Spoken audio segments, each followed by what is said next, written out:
Welcome to 10-Minute Zuimonki. Dōgen said, "Those who practice the way should not be greedy for food and clothing. Everyone has their allotted share of food and their allotted span of life. Even if you desire more than your measure, you will never obtain it. How much more so for those who practice the Buddha way? They naturally receive offerings from benefactors. This is not the same as ordinary begging. There are also things provided for the community that are not the result of one's own efforts. Wild fruits, alms, and offerings from faithful supporters are the three kinds of pure food. The other four means of livelihood, farming, trade, government service, and manual labor, are impure ways of obtaining food and are not fitting for one who has left home. Long ago there was a monk who after his death went to the realm of darkness. The king of hell said, 'This man has not yet exhausted the span of his life. He should be sent back to the world of the living.' One of the officials replied, 'Although he still has life remaining, he has already consumed all the food allotted to him.' 'Then let him live on lotus leaves,' the ruler answered. The monk returned to life, but from then on he could no longer eat ordinary food. He lived out the rest of his days eating nothing but lotus leaves. For this reason, one who has left home will always have something to eat, for his life is sustained by the power of practicing the Buddha way.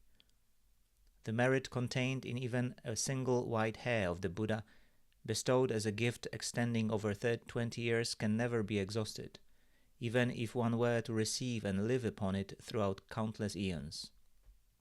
Therefore, devote yourself entirely to practicing the way. Do not trouble yourself over food and clothing. Medical texts also tell us that if the body, blood, and bones are kept in good condition, the mind naturally remains healthy. How much more so for the one practicing the way? If you keep the precepts, live a pure life, and regulate your conduct according to the example of the Buddhas and ancestors, then your body will naturally become settled and your mind will come into harmony as well. When you are about to speak, first consider your words 3 times. If they will benefit both yourself and others, then speak them without hesitation. If not, remain silent. This is not something that can be accomplished all at once. Keep it in your heart and little by little mature in the practice. Today we are looking at a passage in which Dōgen gives advice to those who study the way. At first glance it may seem that he is talking about food, clothing, and livelihood. But what he is really talking about is trust. The passage begins, "Those who practice the way should not be greedy for food and clothing." This may sound strange to us. After all, everyone needs food. Everyone needs a place to live. We all have responsibilities and bills to pay. But Dōgen is not saying that food and clothing are unimportant. He is pointing to something deeper.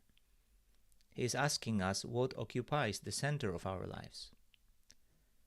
Many people intend to practice someday.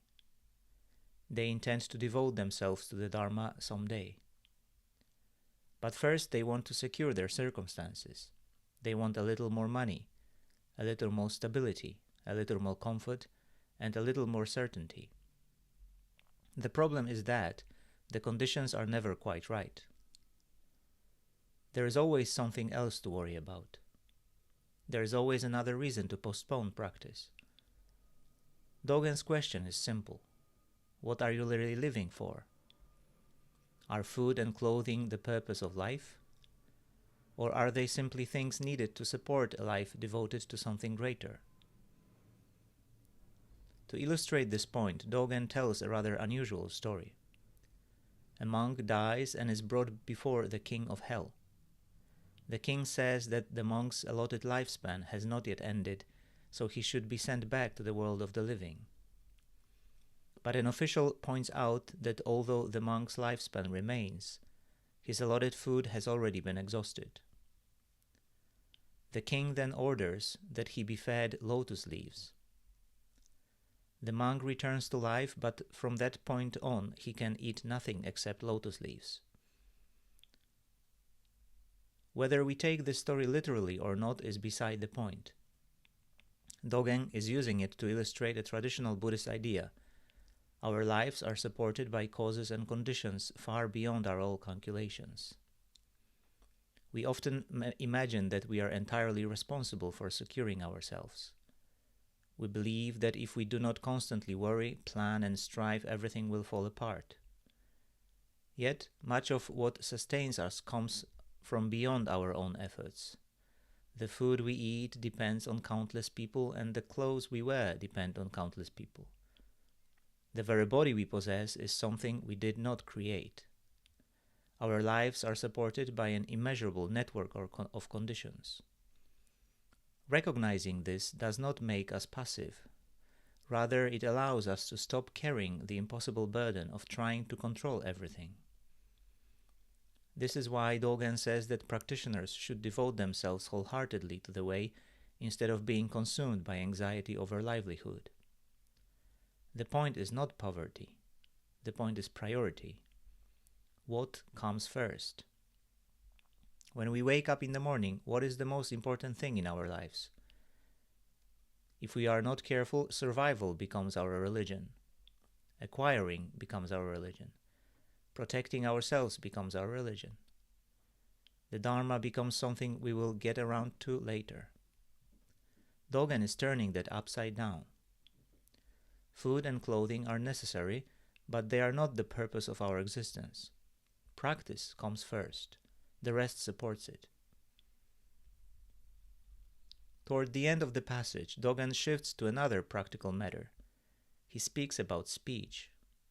He says that whenever we are about to say something, we should reflect 3 times. If what we are about to say benefits both ourselves and others, then we should speak. If it brings no benefit, we should remain silent. This is remarkably simple advice. Most of us speak far more than necessary. We criticize, we complain, we repeat rumors. We say things simply because they happen to arise in our minds. Dōgen asks us to pause. Before speaking, ask, is this useful? Does it help anyone? Does it contribute anything worthwhile? And if not, perhaps silence is better. Finally, Dōgen ends with an important reminder. He says that this cannot be accomplished all at once. We should keep it in mind and gradually train ourselves. This is an important point. The way is not about becoming perfect overnight. It is not about suddenly eliminating all anxiety or always speaking wisely. It is about returning to practice again and again, little by little, day by day, moment by moment. So perhaps the central question of this passage is this: what do you really need? We need food, we need clothing, we need shelter. But beyond these things, what is truly essential? Dōgen's answer is clear. Do not spend your life chasing after supports. Devote yourself to the way. The supports will take care of themselves. Thank you for listening. Until next time.